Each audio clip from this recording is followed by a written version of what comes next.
worked with this body man once. He told me in Vietnam they used to take whatever it is that you use to like freeze stuff, like some sort of chemical. Yeah. And they would freeze the skin, and he would like sand tattoos off of guys that didn't want tattoos anymore. Fuck. I don't know if that's a true story, but that's what he told me. Sounds pretty cool. Vietnam. Yeah. Welcome back to Making Speed. Noah Alexander, Charles Cruz, and Dan Wissehr. Dan has worked at the shop for over 5 years. Approximately. We're about a month shy of 5 years. Dan has worked at the shop for a long time. Started with no tattoos. Many tattoos now. Oh, yeah, look at that. Most of them are pictures of me that have been altered in some way to make fun of me. Jessica Rabbit with Noah's face. There's a flower over here with Noah's face in the middle. Yep. Yeah. I always said I wasn't. My chest is Noah's face with like a bunch of knives stuck in it. That's pretty dark. No, it's like all bright color. Oh, okay. It's pretty good. That makes it better. Nice. Yeah. That helps. I don't have any tattoos. Charles has tons. I just keep them all covered up. You can't see them. No. I think I'd probably get one, but I'm afraid of the permanence of anything. You decide you don't like it anymore, you just go get another one. Cover it up. Forget about the first one. Or cover it up. Can you just completely cover it with something? Will it cover complete? Or do you have to kind of like... Depending on what it is. If you get like a giant black sleeve, like your whole arm's black, you're probably not going to cover that up very well. Once you go black, can you go back to another color, though? Sure, after you laser remove it. Oh. I wasn't sure if, shows you how much I know. We could chemically remove one, I bet, here. I worked with this body man once. He told me in Vietnam they used to take whatever it is that you use to like freeze stuff, like some sort of chemical. Yeah. And they would freeze the skin, and he would like sand tattoos off of guys that didn't want tattoos anymore. Fuck. I don't know if that's a true story, but that's what he told me. Sounds pretty cool. Vietnam. Yeah. They had some good drugs over there. So yeah. Warm beer and good drugs. I don't put a and they're bored and really cheap candy bars. Yeah. I don't know. Is this PG-13 show? We don't really know what the show rates. We're not sure doesn't how even that know the name of the show half the time, so we don't know what the rating is. We're sponsored by an energy drink company called Bang. So obviously the budget's not there to really. Apparently we're not very well sponsored because I don't have one. So. Oh, Tim doesn't have one. Yeah, it's a pretty light. Yeah, don't discount us that much. You can find us on. This is the cotton candy version of Bang. Maybe that's why. It's great. It looks awful. We started drinking this during the show because we were here for too many hours. We found it was the only way to stay awake / alive and motivated. But it's very motivating. I think it's the creatine I think that's what creatine does, motivates people. You don't have the hard crash, coming off this. It's good for you. I feel terrible right now. Thanks, Bang. Don't eat. How much of that have you? Huh? It's weird. It's got ultra COQ. That's fucking made up. It's not even a real word. It's not even real. That's not a. What is that? It's basically just full of chemicals and artificial flavors and toilet water. That's like the original Gatorade. Kind of reminded me of like when dishwater would splash in your mouth. You'd be like, kind of tastes like dirty dishwater. But that dirty dishwater is probably better for you, though. Probably. Oh, absolutely. Yeah. It's got protein in it. It has bits of a lot of fiber. It really depends on how long your dishes have been soaking. Yeah, and what you ate the night before or the 2 days before. You do them that often? Dishes? Every night. Oh. I pretty much work, and then I go home, and then I hang out with kids for a second, and then I do dishes for like 2 hours. That's a lot of dishes. Yeah, it is. Oh, my God. You the little plastic. Just invest in like just paper get paper plates and yeah. disposable cups. Yeah. You just. I can't. Red Solo cups. Mother Earth is dying. Well, paper plates are biodegradable. There's just red Solo cups blowing around my driveway on trash day. And red Solo. They make the red Solo plates, too. Oh. Speaking of red Solo cup, greatest country and western song. Yeah. Hands down, ever. Red Solo cup? Yeah, like from the beginning of time, that's the best country. You and like western country? song. I didn't know that. No, I hate it, but that one specific song, Red Solo Cup. When I walk Makes you happy. happy? When I walk back in the body shop, I don't even drink, and it's like, let's have a party. Is it because of your time you spent in Nashville? This is funny. This comes from the guy that listens to death metal and doesn't drink. No. He'll go off death metal. It's mostly punk and hardcore. Well, Yeah. whatever the hell. It's crazy shit back there. And no alcohol. You don't drink. No drugs. So then why no the hell do you booze. like... Okay. Whatever. Red Solo Cup's your song. All right. Do you I mean, it's not really my song, but like if you said It makes pop you happy. quiz, best country and western song, Red Solo Cup. oh. Do you That's grow your up next in tattoo. A Red Solo Cup somewhere. I'd probably get one. it probably cover up Jessica Rabbit nicely. What? I don't Or know. you could have it pouring into her mouth. Her mouth is really full of body dust right It's now. really pretty. She probably does You need a gotta- drink. So did you used to live in Nashville? Yeah. Were you born and raised in Nashville? No. I was actually born in St. Louis. Then I moved away from St. Louis down kind of to the Cape Girardeau area. And then I left there and moved to Nashville for like 5 years. And then I moved back up here. Out of Meth Girardeau? Is it that bad there? I don't think so. I don't know. I don't know. It probably is. Nashville's a cool town. Nashville's fun. Yeah. So what did you do when you first got into paint, the whole paint and body scene? Was it airbrushing? Did I skip something? No. Diesel. Yeah, you skipped Diesel a little. tech. No, well, so I actually worked part-time in a shop before I ever did anything. I wrecked my truck, and a buddy of mine had a 64 Impala, and he said, oh, go see Brian. He'll hook you up. So I want to do all kinds of cool stuff to my truck, mini truck and all that. And so he taught me how to do everything so I could just work on my own stuff. And then what I couldn't do, he would do, and then I would just work at his shop to pay off my bill because I had a full-time job Right. besides that. And then I dropped everything, moved to Nashville, went to the school there. Diesel? Was it were you a the diesel? Nashville Auto Diesel College, All right. but I did the paint and body course. Oh, you did? Okay. So I'd already worked in a shop for like 4 years Right. before I went there. So believe it or not, despite my appearance, I was valedictorian. Super good grades, and Yeah, I usually look at you and judge you pretty hard. I know you do. You're like a pretty brutal. Oh, God. Wow, you're Huh? like a brutal boss. You're mean to me all the time. What the hell? But anyway, Well, I feel terrible. Do you so actually from believe then that? on, I pretty He's not much, telling the truth. I'm kind of laid back, maybe too laid back. I There's keep- a lot of Maybe- silence. I So keep let's just, waiting. just keep going. I keep waiting for there like be somebody over here. I don't know why. So then I pretty much have done restoration work or custom work or whatever ever since then. I spent a couple years traveling the country and airbrushing motorcycles at motorcycle rallies. That was fun. Fun for a while. Travel But it, Dan, the it traveler's would man. probably be fun forever if Right. the money was like steady. Right, because it'd You be might- nothing, and then it would be a Yeah. bunch of it, and then it would be You nothing. might go to Daytona for 3 days and make killing. Yeah. And then you might go somewhere else for 10 days and make like $1,000. And then because there'd be it Right. nothing for a Nothing in long between. time. Yeah. Yeah, and then in between was hit or miss, and you couldn't get like a real job because people You're gone all wanted- the time, you're yeah. gone for weeks at a time. And now you've got a family too, so you couldn't pull that off anymore. Yeah, that unless you will- guys want to live in a camper or something. I don't know. Maybe. It's fun. Huh, it's all right. But yeah, and then at night you just party with all the bikers. That's when I drank a lot. Yeah. I just party with all the bikers. Get crazy. I stopped offering people drinks. I feel like I used to try to like offer lots of people drinks, and then now everybody I offer a drink to has like quit drinking and sworn the stuff off. So I just stopped because it got fucking awkward. I'm like, would you like a cocktail? Well, they like pull out a coin. I'm like, I used sorry. to. I don't Yeah. have a Sorry. coin. Huh? I don't have a coin. You don't have a coin. I mean, Yeah. I got like Do you- a quarter or something. You can just quit.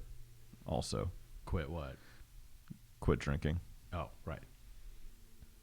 Everybody's had too much of it. Maybe at this point. Pretty much.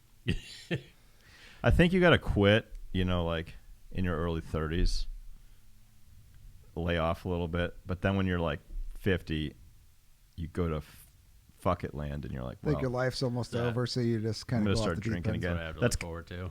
Yeah. not really. I mean, you don't have to take my recommendation on when you should start drinking again, but But Don't start drinking 50 again, is a Dan. good number. No. Right?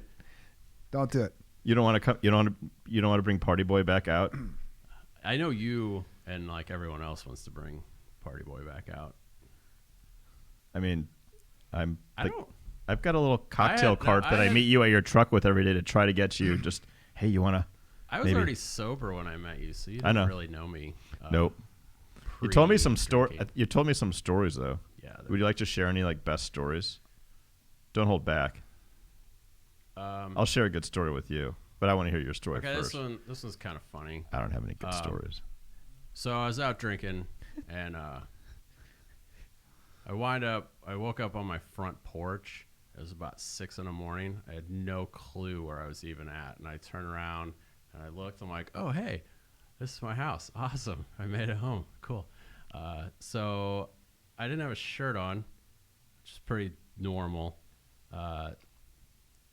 And I found a sandwich on the steps. It was in a little styrofoam cup, so apparently I'd stopped somewhere Maybe. to eat, and I had some leftovers. So That's I'm an like, assumption. good, a sandwich. So I'm eating a sandwich, and I feel something tickling me on my sides or my stomach or something. I look down, and I am covered in ants. I mean, there are ants everywhere. Apparently, I laid down. I fell asleep in a trail of ants going across my porch, and then they just decided to like crawl over me. Yeah. So They didn't carry you inside? No. That wasn't nice of them. I brushed a couple off and I finished my sandwich from whenever, and I went back inside and I fell asleep on the couch. And about 9 a.m, my girlfriend comes down and she's screaming and yelling at me because she's like, "Where were you? Where were you?" I'm like, "I don't know when." She goes, "I waited up for you all night." And I'm like, "Well, like what time?" She goes, "I went to bed at like 3 o'clock. I'm like, "I was probably here." She goes, "What do you mean?" I'm like, "Well, I fell asleep on the porch." She's like, "What do you mean you fell asleep on the porch?" And I'm like, I left the bar at like 2, so I mean I got here I'm sure by 3. So I woke up on the porch. I fell asleep on the porch. She goes, "How do you fall asleep on the porch without even like coming inside?" And she's mad. She's like yelling at me, and I have a terrible headache. And I'm like, "Look, can you just seriously just chill out? Like my head hurts and I feel awful." And she's screaming and yelling at me, and I felt another ant on my chest, and I went like that, and I kind of just pitched it on the floor. And she goes, "What was that?" I was like, "Oh, that was an ant. I woke up in a pile of ants on the porch." And she goes, "You're sleeping on the couch and you're covered in ants?" And I'm like, "Yeah, actually, I'm going to go upstairs and go to bed now since you're up." And she goes, "You better take a shower." And as I'm walking up the steps, I'm like, "I'm not taking a shower. I'm just going to bed." She goes, "You better not get in that bed." And I'm like, "I'm already in the bed. I'm sleeping on your side." Good And night. that was the last time you guys ever talked. That was a pretty typical Friday night. Yeah. / Saturday morning. I went pretty hard in my 20s. I think everybody says that. Yeah. To good old times. Now you have no free time. Yeah. Even if you wanted to go party, I don't think you Zero. could fit it in your schedule. 0 free time. Barely have time to sleep. Right. There's always less free time because the older you get, you're like, oh my God, I got no more. I don't have any time. I don't have any more. You get 5 years older. I really don't have any time. And then it's got to go backward at some point. Maybe like when you can retire. Like I have too much time and You it kick sucks. the kids out of the house when they're like 14. I don't know. My mom and dad are retired. My Yeah. brother and I were for a year now. We've been trying to take my dad to a go-kart track, this indoor go-kart track. It was like a birthday gift. So we called him last weekend. We're like, "Hey, Dad, you want to go to the go-kart track?" He's like, "Well, at 12 o'clock on Saturday, I got this. Then I got to go to this. And then on Sunday, I got these 5 things." I'm like, "You're retired. You can't. We work. You can't find time to go to the go-kart track." He's like, "Oh no, maybe in a couple weeks from now." That's the thing. You have to do that because I feel like the guys that retire and then just sit on their ass, Yeah. they die. Like They 2 die. days Yeah, later. that's right. Yeah, retirement's not a great thing for health. Yeah. So you statistically. have to stay busy or you're like done. Yeah, it's bad. People, a lot of people die shortly after they retire because they stop moving. I think Because they're dead. because they're. I was Could gonna say maybe. that. That was my joke. You could probably play Sorry. that on like Netflix or something. I wonder if you could do a class action lawsuit against Netflix. Against Netflix. Yeah, for killing retired people. It hasn't happened yet, but I wouldn't put it past our litigious society. So we got Barrett-Jackson coming up next week. Yeah. And we have 2 vehicles we're selling at Barrett. 69, both. Well, only one was built on the show. Right. The 69 Chevelle and And the also 55 Nomad. 55 Gone Nomad Mad. Gone Mad. So That car right there. I don't know if people can see that. No, they should be able They to. can see it. Yeah. It's Can- like a can they see it, life-size Tim? Poster. They can see the lower half of it. Oh. Well, the upper half of that car will be selling at the auction as well. You get both halves. Top and That's the bottom. cool thing about And it. both are Saturday prime time they're on prime TV. time. Great Yeah. slots Saturday. So auctions are tricky because you kind of have to figure out what part of the day you want your vehicle to go in, Right. and then you also have to hope it gets in to that part of the day. Otherwise, it could be too early. It could be too late. Nobody's there. It's a trick bag. But at Barrett-Jackson, Saturday is the best possible day. Yeah, Friday is for also sure. good. So we're happy to be. We're in the catalog. It just went out. The big auction book is out. We've got Tim actually shot 2 really nice spreads on both vehicles. So 2-page spreads, both vehicles. If you get the auction catalog, They've been check sending it a out. lot of emails out too. Yeah. With Gone Mad, I know for sure in the emails. So I think 4 or 5 have gone out now. So they're pumping the cars up pretty well. 1320 and 1319. 13 what? 1319 and 1320. Are they back to back? Huh. Buy them both. Buy them both. Good. You're sitting there. Add 'em to your Battle collection. Could be shot. your day. They're both awesome vehicles. So Oh yeah. the 55 we built 3 years ago. Yeah. Probably. So got a top 3 at the Tri 5, or is it top 5? 5 at Tri Top 5. 5. You can't get a top 3. Top 5 at the Tri 5 National. So Best that was paint at Detroit Autorama. Oh yeah. Yeah. SEMA 2016. cool. Mm-hmm. Was that SEMA? Yeah, SEMA in 2016 in the K&N booth. Mm-hmm. So really, really cool build for a good customer. Unfortunately, our customer had some health issues right after we finished it, and it never really was driven that much. It only has a few hundred miles on it, but Right. full roadster shop chassis. Chaparral 509. Yeah, which is a 509, crazy all engine. aluminum Yeah. 509. It's You know what's really cool? The 2 vehicles that we're taking, neither one of them have an LS or an LT engine. They're both like unique in their own right. Like that, when you open the hood, it's pretty cool to see that engine in there. Mm-hmm. W head engine like that. And then the Chevelle, same thing. It's a Gen 1 small block that's pushing almost 1,000 Yeah, horsepower. Chevelle's a monster. Yeah, Yeah. it's almost intimidating. Like you start it up, you know it's serious. So anybody that's driven the Chevelle is like, holy shit, that Yeah. thing's crazy. I mean, as soon as you start it up, people run over to it Yeah. because it sounds like a jet. it's awesome. Yeah. Great car. So someone will end up with maybe someone will buy both of them, but I think someone will end up with Yeah, a nice It's hard to know. yeah. So, but it's they're both running with a lot of all the cars in that time slot are really nice high end cars. So And the Paul Walker collection is going to be going there too, which is a unique. Yeah. I'm curious to see how that does. It's his personal collection. Some really low mile BMWs that are going to be in there. It's got a kind of a weird mix of stuff, really. yeah, does he have some Ford GTs as well? I'm not sure. I know he's got those BMWs. So Yeah. it's cool because a lot of the stuff that sells at Barrett, a lot of the stuff that's brought the most money at Barrett-Jackson, it traditionally has been I think they're kind of built on high end hot rods and muscle cars. Yeah. But the Paul Walker collection is kind of like an emerging market, future classic type stuff. Right. And they're starting to gain traction. So they're of those cars, he's got some really nice E36 and E30 M3s, a bunch of lightweight M3s, which are pretty rare cars. Right. So they should do, it'll be cool because I think it's kind of set a price point, Yeah. kind of high watermark for those cars. And that's what a lot of people in our generation, Well, typically those exchange hands like on Bring a Trailer. Yeah. And not at Barrett-Jackson. Right. So I'm interested to see how those cars do at Barrett-Jackson. There's going to be a lot of people there just because it's Paul Walker's stuff, but Sure.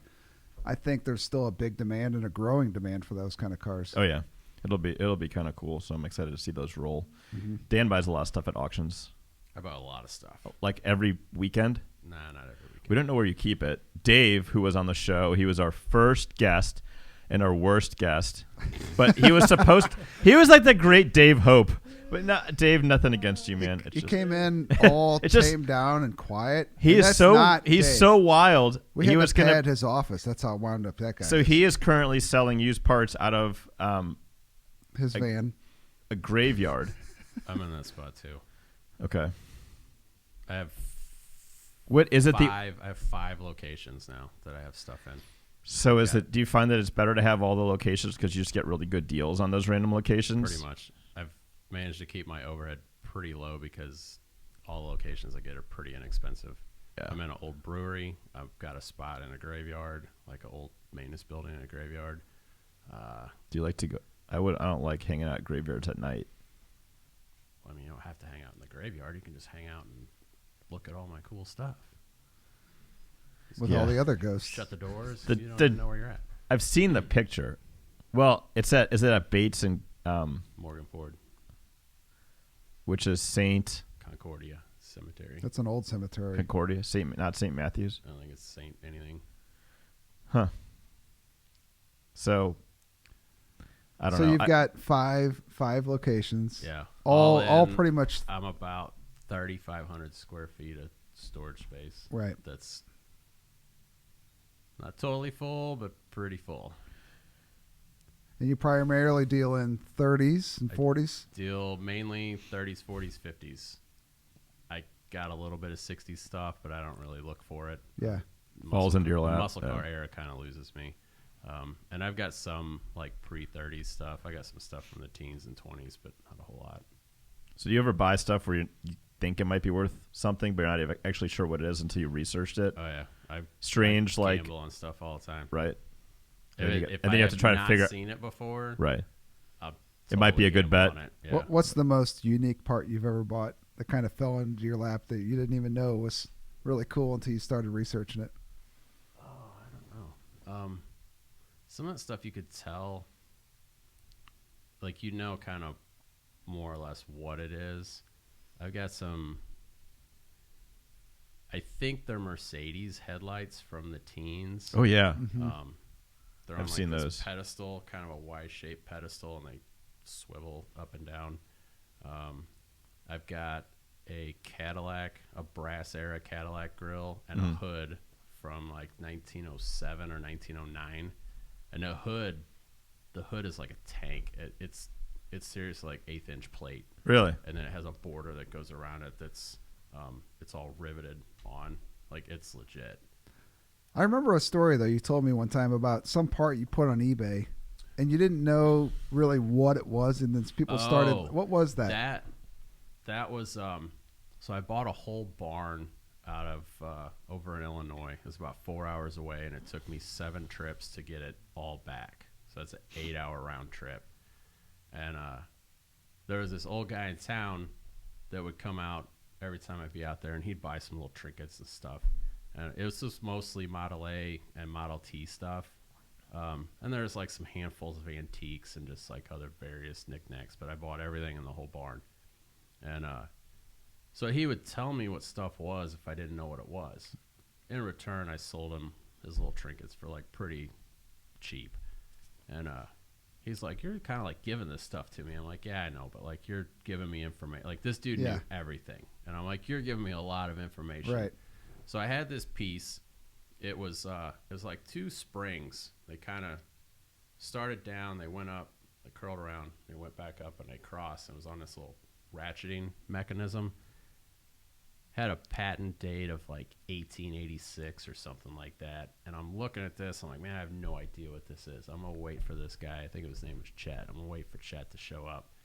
So he looks at it. He goes, "Oh, you know what that is?" And I'm like, "I don't know. Is that some sort of weird like tire balancer, like some old tire balancer, like some sort of mounting? Like, I don't know. I have no idea." He goes, "That's an old skeet shooter." So I guess it would clip It would down. load, yeah. And it would ratchet as it shot it.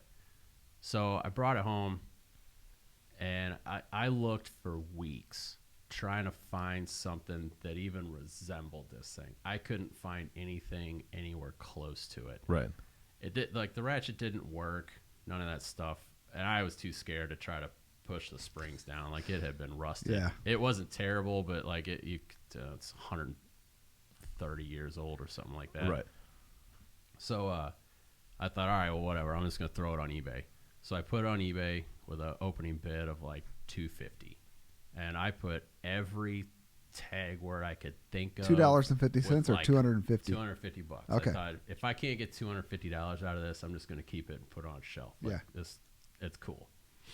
So I put tag words about like hunting and fishing and trapping and skeet shooting and like anything outdoorsy I could think of. I put in the ad, and that piece got more views than any car part I've ever sold, and it went up to $450 a few days later, and then by the end of the 7-day auction it had gone up the last day to about $1,000, and in the last minute or two, it shot from 1,000 up to like 14 or 1,500.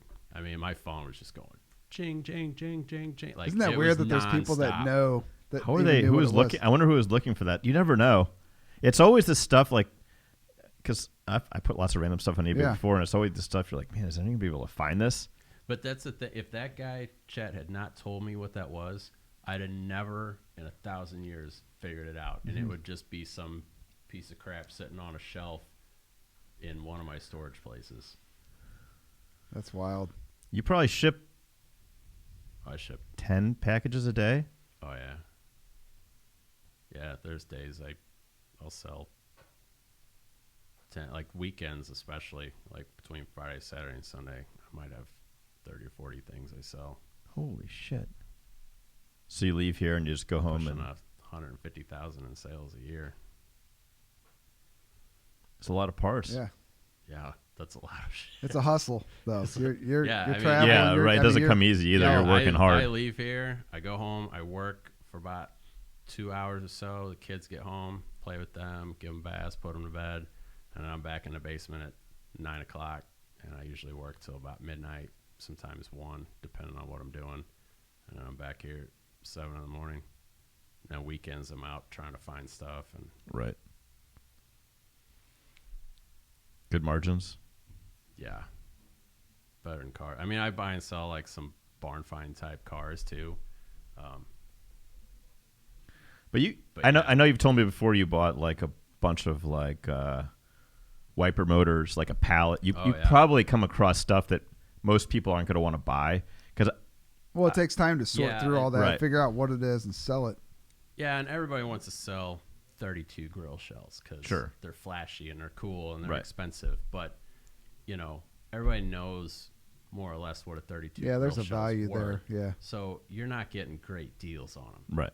So you might make a few $100. But yeah, the pallet of wiper motors, I bought a pallet that had like 350 wiper motors on it. All, and these are like new old stock. Yeah, they're all in the boxes. They're all NOS. I paid, by the time you broke it all down, I paid about $450 a piece for them, Right. and nobody wanted them. So I took them home, looked up a bunch of part numbers. I sorted out 90% of them. I found what they were, and the first night I listed them, I sold 8 of them. Oh, yeah? For $175 a piece. Wow. And it was like that. I spent $350 buying it. I probably made $8,000 to $10,000 off a pallet of wiper motors. Yeah. Right. And that's some at the average person at one of those auctions is probably going there for fun. or Right. for bigger ticket items Yeah. because they want to flip like a couple Yeah. big things and try Right. to make it and Yeah. roll on. I mean, you know? it's work for sure. Yeah. I mean, there's times I think I need to get into cars more, but the profit margins aren't the same. Well, and the as- storage too. When you factor in what it would cost to store all Oh, those yeah. cars take up versus so much parts, space. I guess parts take up a lot of space as well, but if they're the right size parts, Yeah, you can. it's not so you know, bad. A pallet of wiper motors doesn't take up that much space, right? And everything that's on eBay that's actually like listed and live on eBay is all in my basement. So my whole basement's nothing but shelving and storage. So if it sells tonight, I can go home, box it up. ship it Yeah. out So what tomorrow. percentage of the stuff you have is sitting, just waiting to be shot and have a little ad written for it? You have a huge backlog, basically. Yeah, I've probably easily got $30,000 worth of stuff I bought Just that sitting. I've not gone through, Right.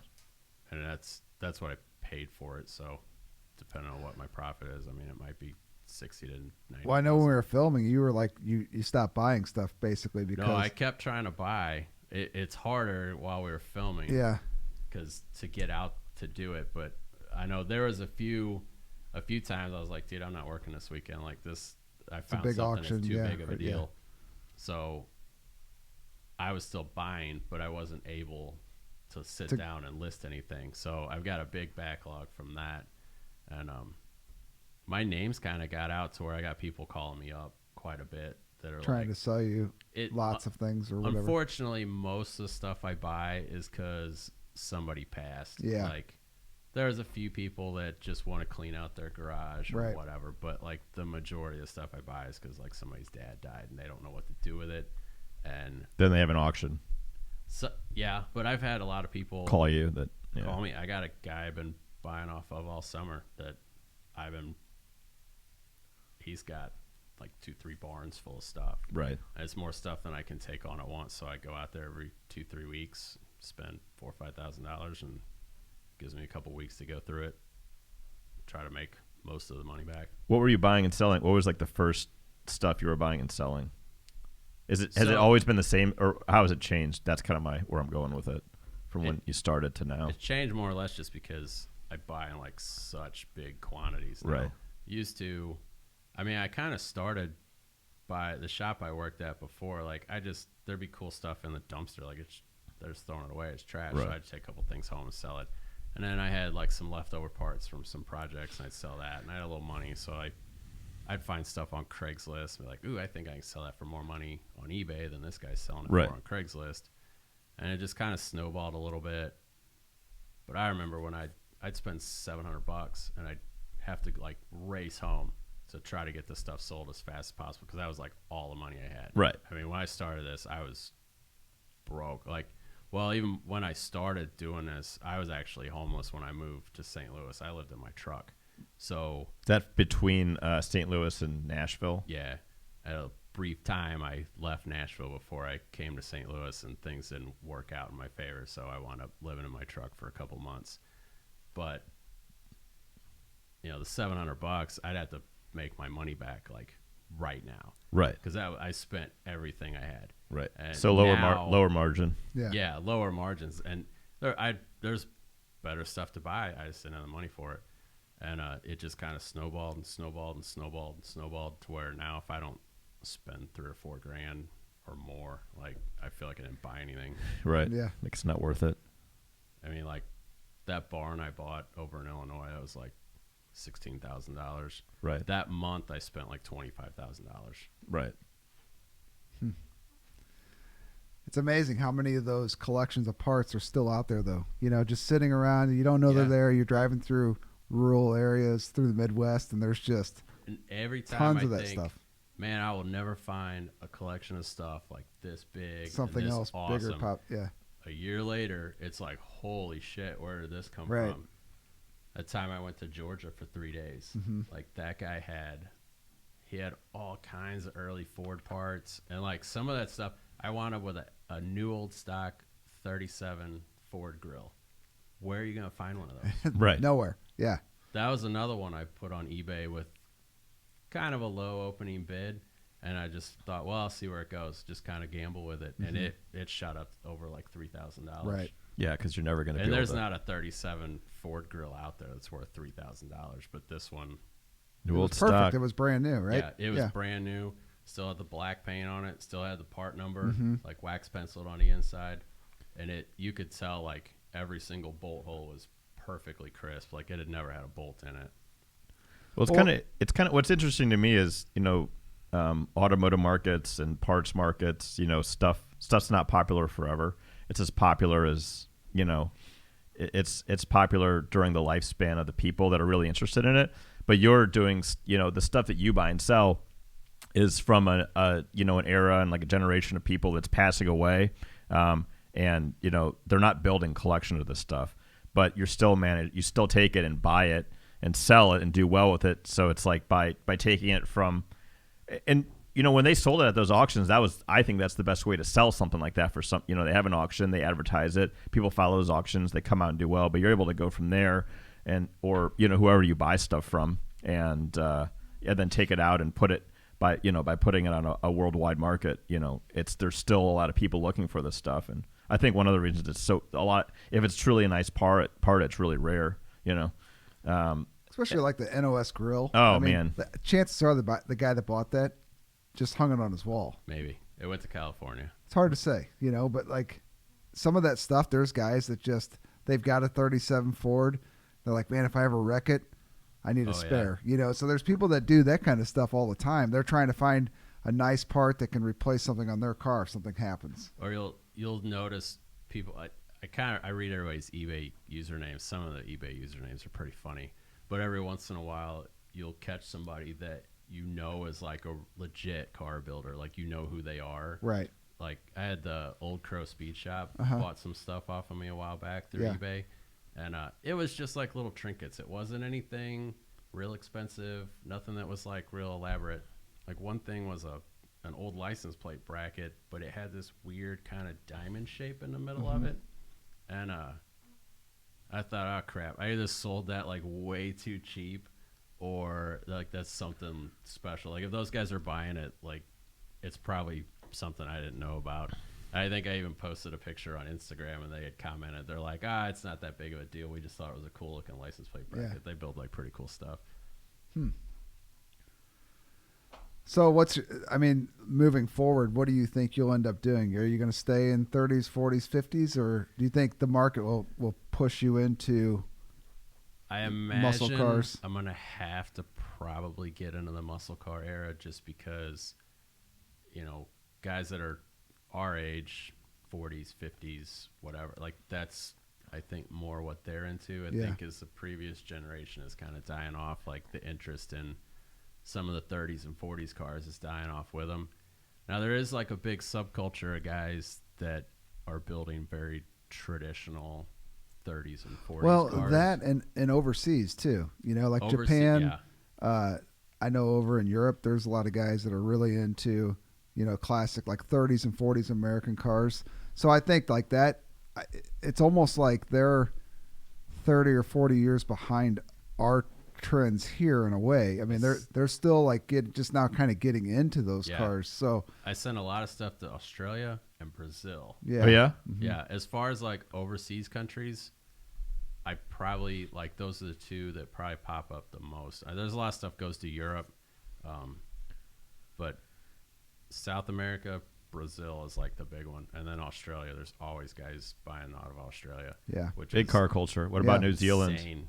I sent a few things to New Zealand, but not like Australia. Yeah. And the shipping is insane. Those guys don't even care. Through eBay, they have that Global shipping program, which makes it way cheaper. But still, I bet it's crazy.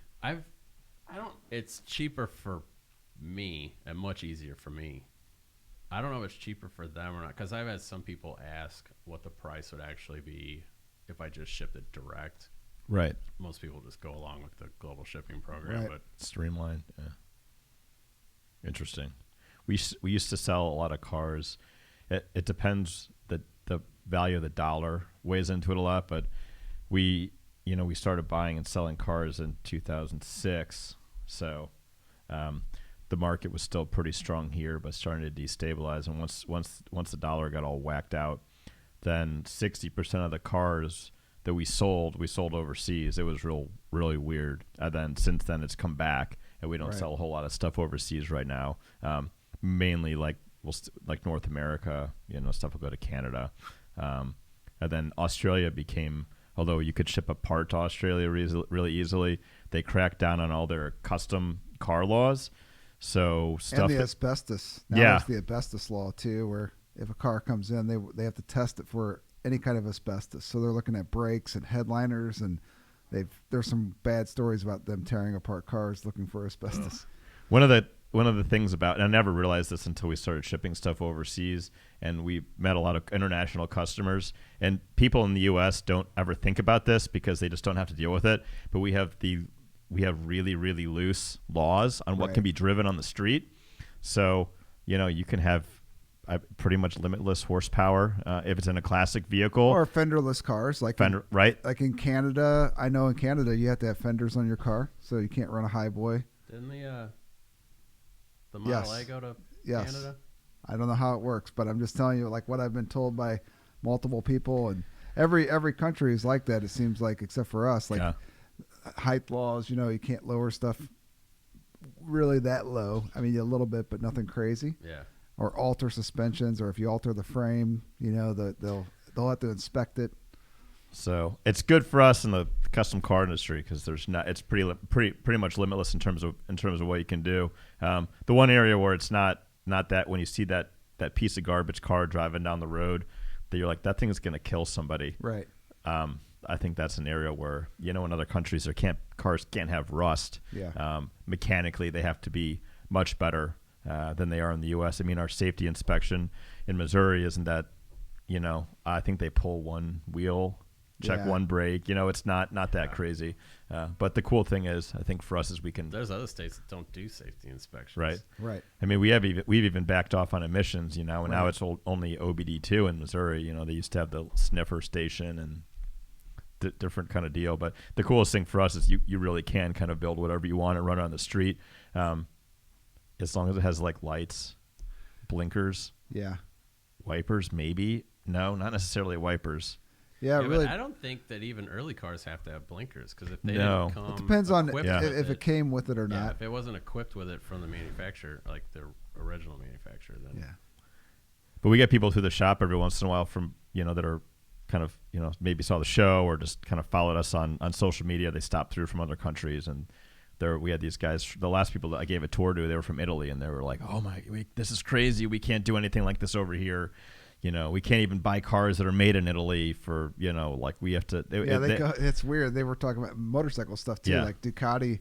They'll go buy Ducati parts outside of Italy. It's like it doesn't make sense, but yeah. So we are very fortunate here, that we're able to kind of do what we want within reason, and build custom cool cars and drive them around all the time. I don't know how we got on that. I don't know. Stuff with shipping to Australia. Shipping. There you go. All right, we're going to wrap it up. Noah Alexander, Charles Cruz, Dan Wissehr. Don't forget to check Dan out. Mohawk Vintage Automotive on Instagram, Mohawk or Vintage. eBay, or Facebook, or the Facebooks. Right. And then you can also listen to us. Watch it on YouTube, Spotify, and iTunes. We're moving on up. Moving on up. See ya. See ya. Peace. Thanks, Dan.